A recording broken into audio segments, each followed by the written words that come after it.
Hi, I'm Katie Hornaday, CEO of the ad agency Barkley OKRP, and we are coming to you live from Cannes, Camp Cannes specifically, and we are excited to dive into what was our third day at Cannes, and we have a special guest, so let's start right at the top with roll call. Brad Jones joining us again. Hey guys.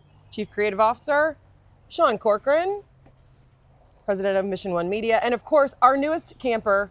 This is Matt McNulty, one of our ECDs. Bonjour. Bonjour! Well done, Matt. We're so pumped to have you today. Thank you for having me. I'm happy to be here. How's everybody doing? Good. Yeah? Surviving? Sure. Yeah. I mean, honestly, it is exhausting. Yeah, it's warm. It's warm. The word melting has been thrown around a lot this week. Like texting with friends from other agencies, and I'm like, how's it going? And everyone's response is just melting. Everyone is melting. It's warm, you're running all over the place, you're trying to get from one talk to the next event. So it's a lot. And we've made it to Cannes' proverbial hump day. We've done it. All right, let's talk a little bit about kind of yesterday. How did everybody sort of fill their time? What was on your agenda? What are we doing? Sean? Oh, you're gonna hear me. Sean. So I said Monday was Nerd Day. Yes. According to Matt, Tuesday was also Nerd Day. I wonder what today will be. Yes. I got an idea. Will it be Nerd Day? So, well, Monday actually was Nerd Day because it was like, I remember TransUnion and LiveRamp and all those guys, so it was heavy data stuff. Yesterday it was more, I stopped by YouTube Beach, whatever they call it. Oh, yes. I caught some of the creators speaking, so that was kind of fun to see. So I saw Alex Cooper and some of them just talking about being at the center of the new entertainment world, cultivating their audience. It's just kind of fun to hear them talk about how they think about their audiences and how they, kind of tailor their content around, that experience that they're creating for them. So it's a little more, I think, I don't say intimate, that's a weird word, but like, more personal than I think more general entertainment thinks about it. So yeah, which is maybe obvious, but it was kind of fun to hear them talk about that. I felt like creators came up a little bit last year. Like I distinctly remember the Google Lighthouse luncheon last year, and they had a creator there that I often have said, like, wow, I've never heard a creator be more like in the know on their brand and their audience than maybe like many 12, clients. if I remember correctly. Yeah, but they all know all their data. I mean, it's really like incredible. And then I just was talking to someone yesterday and they were like, I think actually more than AI, you're hearing about creators this year. And I think it's because they actually are like the antithesis to AI in so many ways. And so they have a lot of power. But it's fascinating because they're everywhere. And speaking of that, I went on a boat. It wasn't a yacht, but it was a boat with our friends from TikTok. Like a pontoon?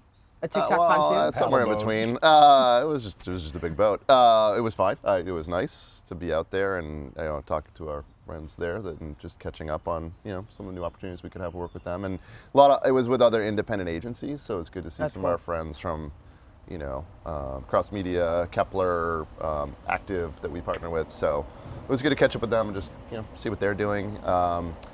Had dinner with the Snapchat folks. That was really fun. Had a fun time with some folks there. And I learned that the Snap Map, whatever the hell they call it, I don't think that's what it's called. I should know this, but I don't. Is the second most used map in the world. Oh, really? As a parent to a teen, I'm gonna be honest, I don't always love that particular feature, and it's got a little controversy around that because of it. But yeah, it's the second most used map, and you can now start to sponsor, like locations, like Red Lobster could do that. If only Magellan knew. Right?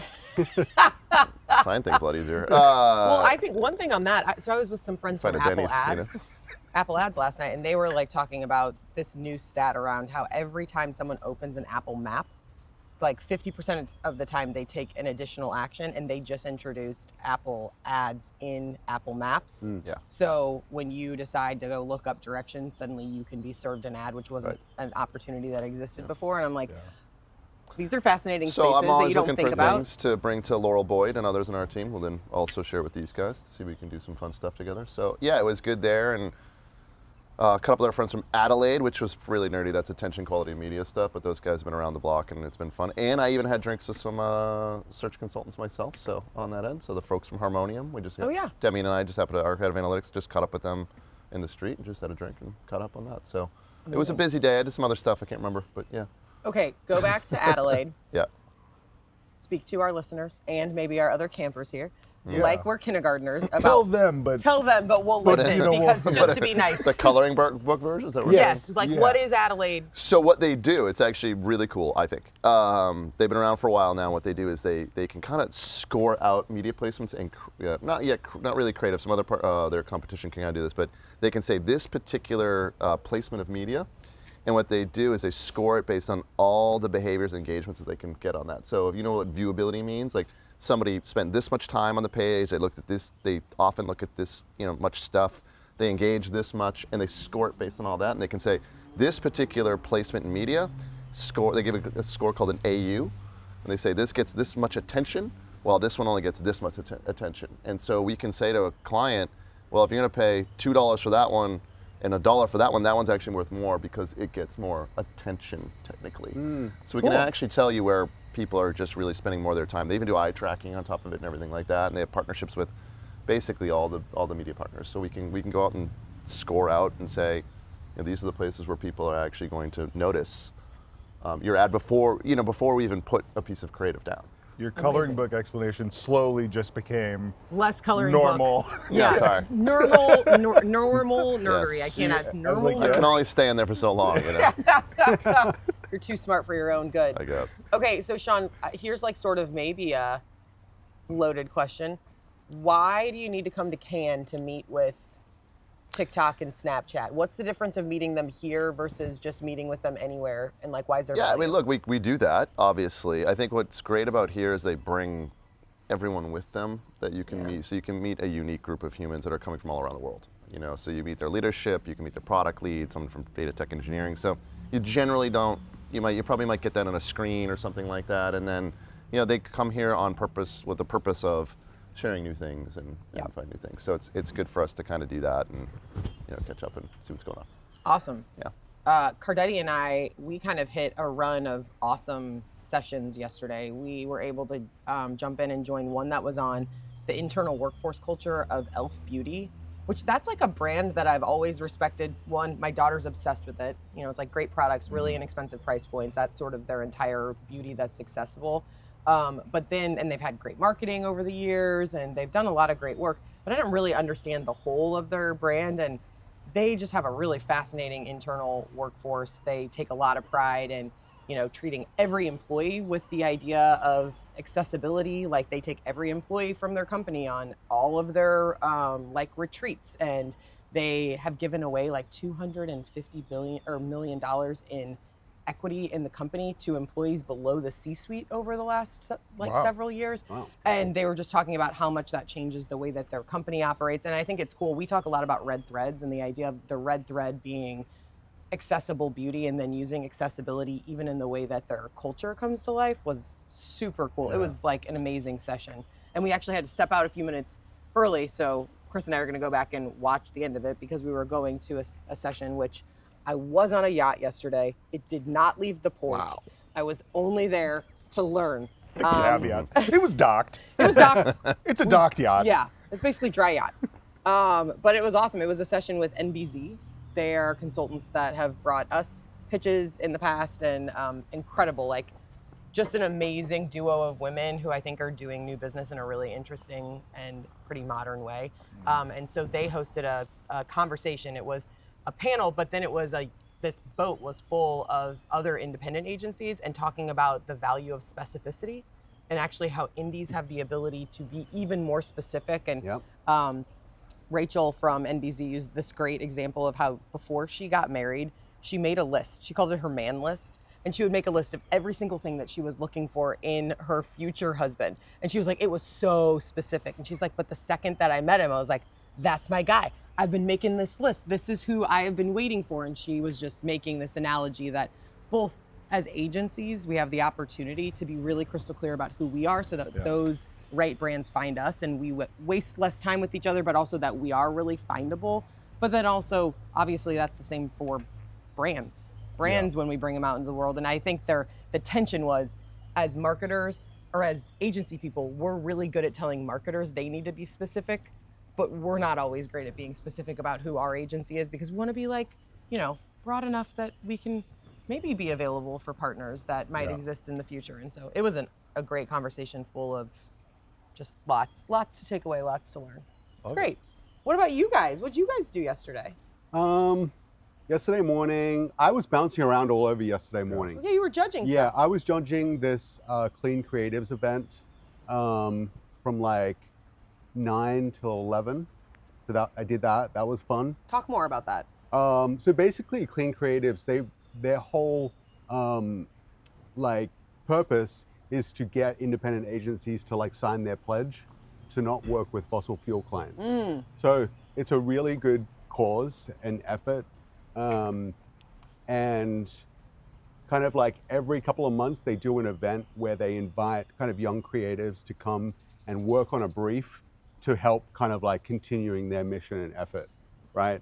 And they were looking at like, you know, they're looking at all the shortlists and all of the winners within the farmer category, and they're kind of like calling out like, oh, this is like, there's a bit of a contradiction here. Like, this is like some sustainability play, but then over here, the agency is working on something else. So they just wanted to kind of like really highlight that. Yeah. And so there was like two kind of like core teams that came up with ideas and work, and I was there to help kind of like judge that. So That's it cool. was a fun, Really it was cool. a fun morning, you know, with the future of our industry, really. I love from that. a creative perspective. That's very cool. Yeah. After that, Brad and I did a little chatting. We did a talk. which Just the will- two of you. Yeah. Has nothing to do with this. We just kind of You had have our a panel own for yourself. side We convo. yeah. just went for coffee. Yeah. Oh, good. It was really nice.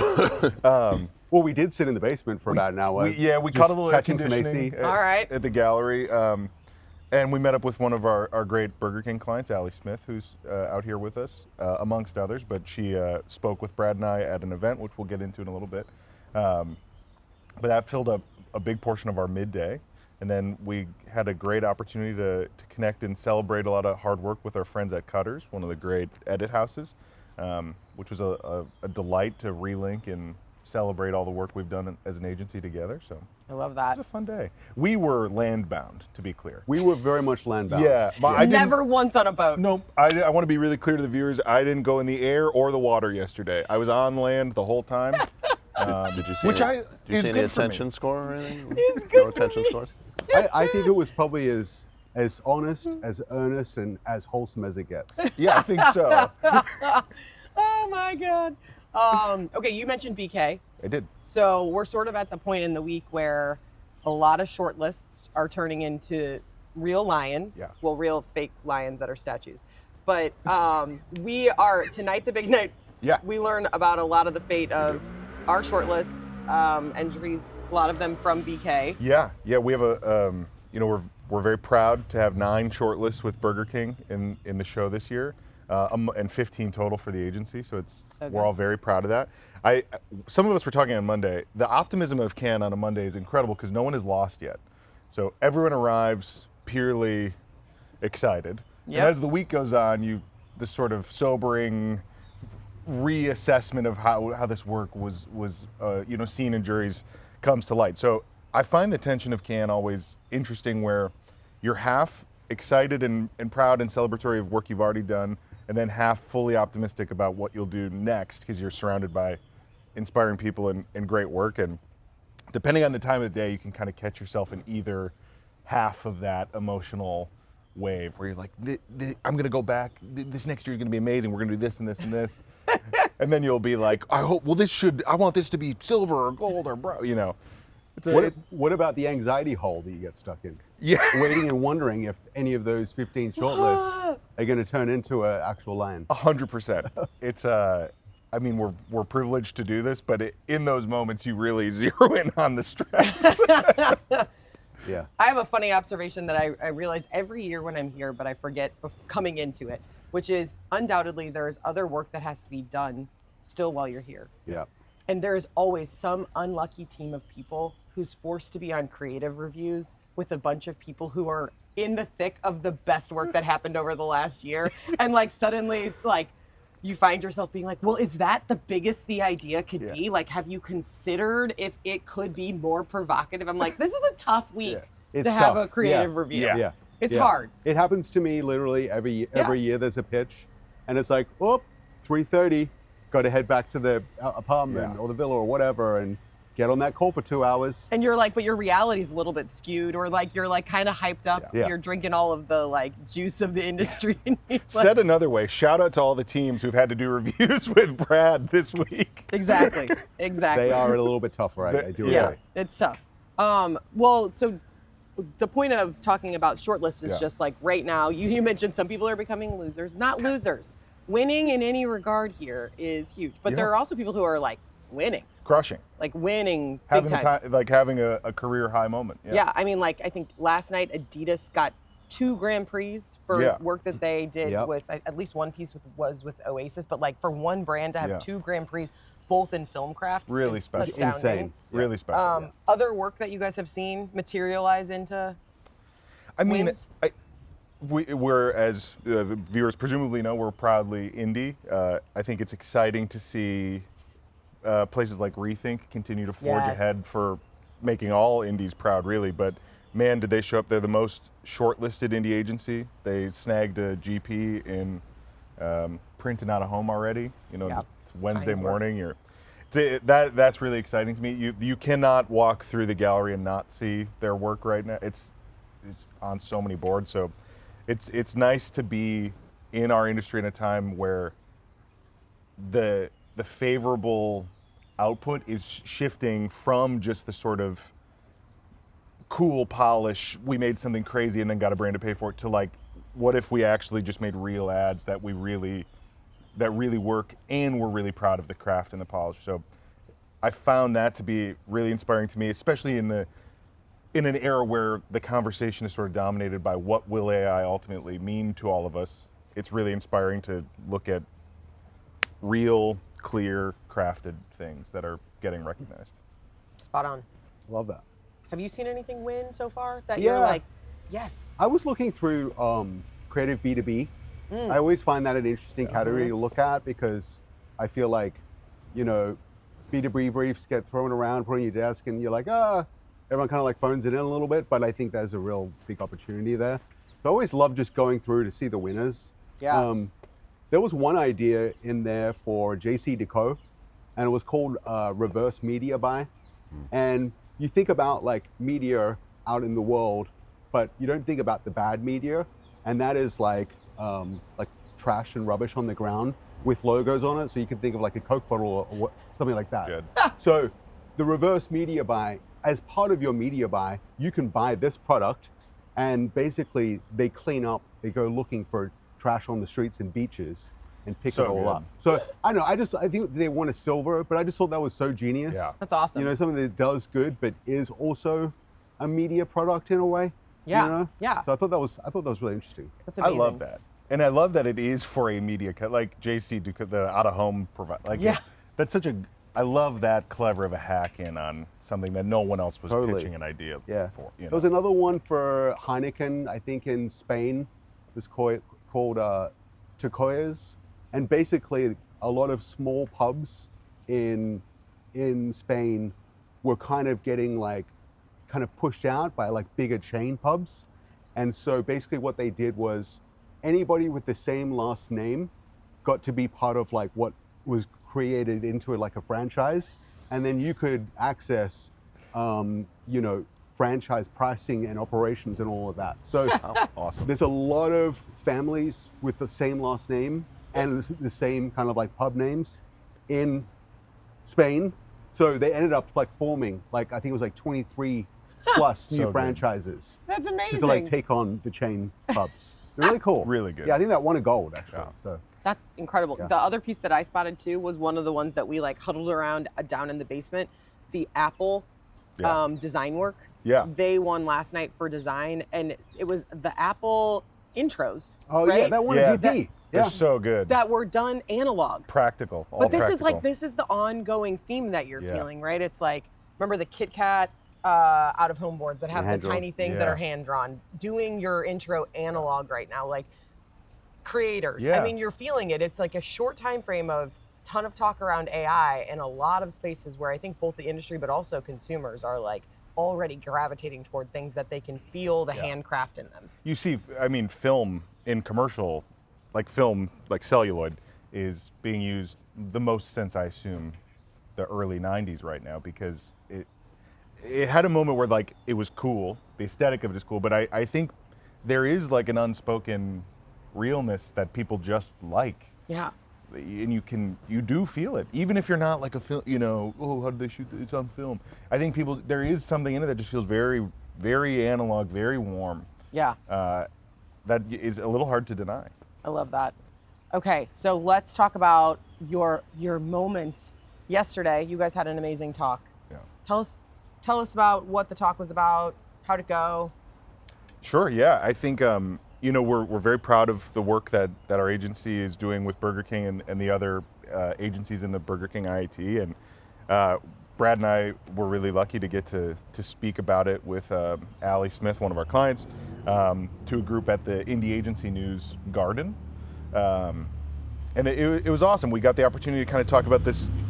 The Burger King work has really been a years-long journey that so many people help shepherd through, and Ben, my partner, and I have been spending this last 3 years reshaping the business on our agency side, and it's gotten us to a point where this campaign, There's a New King and It's You, is something that we and the whole team is so proud of, because it's all about like this deep authenticity and deep listening, and to your point, kind of stripping away the subversive parts of marketing and just being almost documentary. And it's awesome to get to stand up and talk, and obviously we're just two folks from the agency, but representing so many for something we really believe in. We really believe in the change, and it makes advertising feel easier when you see the truth of it so much. Yeah. And I think that's what people are responding to. It feels really earnest, even if there's parts of it that are flashy or advertising-y. I think people respond to the parts of it that feel really like a sincere plea to reappraise the brand, to see that the brand wants to be better. And yeah, Brad and I were delighted to get to speak about it. Yeah, it was good. It was like a lot of great conversation, a lot of great questions. And I think people just loved the idea that like, hey, there were all these issues with the business, right? From the food quality to customer service to restaurants. We could have gone out and just fixed all of those things and then done a lot of fabricated advertising. Yeah. But we didn't. We transferred the power to the consumer and then said, hey, you tell us what you want us to do. We'll go do that stuff, and then we'll create great advertising around that and then make that our marketing campaign. Yeah. I think people just really love that kind of model. Yeah. Being very like vulnerable, kind of like opening the shades to the brand, giving people the keys and bring people in to be part of the idea. Yeah. It's a campaign that anybody would be proud to have. I'm glad it's in our agency. Well, the big debate we keep having with Joel Yashinsky, who's the CMO of Burger King, and it's a funny one where we're starting to kind of go, is this Artsy-Smartsy or Artsy-Fartsy? And the Artsy-Smartsy I knew is you were what going to we're try and get that in. I've got to. A trademark, Artsy-Smartsy. But it's like our new kind of, that's where we're trying to live. Really thoughtful creative and smart creative, but not at its own expense. Love. It's got to be for the benefit of the people. I mean, it was a great day. Yeah. Look at how much we accomplished. It's a lot of fun. It's kind of crazy. I feel like you get to the end of these days and you're like, I feel like I've lived a million years. I finally slept last night because I couldn't sleep the first few nights, just like transitioning over. So I'm feeling like a new woman today. You seem it. You seem it? Classic Sean. He's like, great. She has more energy. Perfect. That's just Artsy-Smartsy exactly what over I here. was hoping for. Okay, quick bingo card check-in, and then we're out of here. Anybody have any new hits? And Sean Corcoran, just a reminder, one new square does not mean bingo. It's not how it works. I mean, we have yacht envy. We have, yes. Yes. Yeah. Check that off. You don't. Of Sean and I. Yeah. Yes. Brad and I have Perfect. yacht envy. Okay. Croissant crumbs on shirts. That has happened. 40 minutes check, ago. Check and done. And Oprah. Oprah spoke. Yeah. Did Harpo. anybody? There Shout have out been Harpo. actually. It's been fun. There's been like pictures of people, candids, Yeah. out and about who are just with Oprah, casually with Oprah. And I did hear someone. It was not necessarily a quote from Oprah's Lionheart acceptance speech, but it was someone doing the classic. You get a lion and you get a lion. Yeah. So that's got to count for something. It's gotta. Well, And she's so small. Is she really? Yeah, in all the photos that I've seen, like Heather showed us the photo last night. Yeah. And I was like, oh my gosh, she's like tiny. Well, yes. Tremendous impact. That's what they say. Yeah. Tiny person, tremendous Yeah, impact. the Las Culturistas Award. Shout out Las Culturistas, the Tiny Woman Big Impact Award to Oprah. Never saw it coming. Yeah. We did the zero media budget in one of our social case films, so Oh, yes. hit us Check. on that one. Yeah. Talk about sandbagging. We'll yeah. just put it on our own bingo card. The winner's walk. Okay, I will say we were talking about winners so far this week. Anybody who's followed along for all the podcasts, on Tell Me Everything, I actually got to meet Nikki Baker, who has then become Yeah. a friend, and she and her agency Fallon won a Grand Prix for their work for Novartis this Huge. week, which was their Super Bowl spot. It's all around the concept of relax your tight end. Yeah. It's in order to get prostate cancer testing, and they won a Grand Prix. And it's awesome to see people who you adore, you respect, who are good, great, kind people, who are so thrilled that they won a Grand Prix. So I'm going to check off winner's walk on that one. I think it's great too because there is sometimes amongst creatives there can be a perception that the pharma work is like a non-option, and I think the privilege of coming to a place like Cannes is you do go and you go like there's a ton of amazing Totally. work happening, and it's like really often very moving and powerful, and obviously the Relax Your Tight Ends is very funny. It's not Yeah. like an emotional story, but it's like huge work. It's huge Yeah. work that everyone knows, and it's winning a great legendary agency like Fallon, winning a GP in a pharma category, that it's good for all of us. It's amazing. great. Well, and like even Brad was saying B2B earlier. I think if you ever get a brief or a client where you're uninspired, go look at where Oh they my would gosh. live in a category for Cannes, because you'll find ways to do that kind of Totally. work in such an interesting way. Like there is opportunity everywhere. And I think Cannes proves that really well. Yeah. Okay, we did it, gang. Tomorrow we're back for our final episode. Matt, thanks for joining us. Thanks for having me. And we'll see everybody tomorrow. Bye.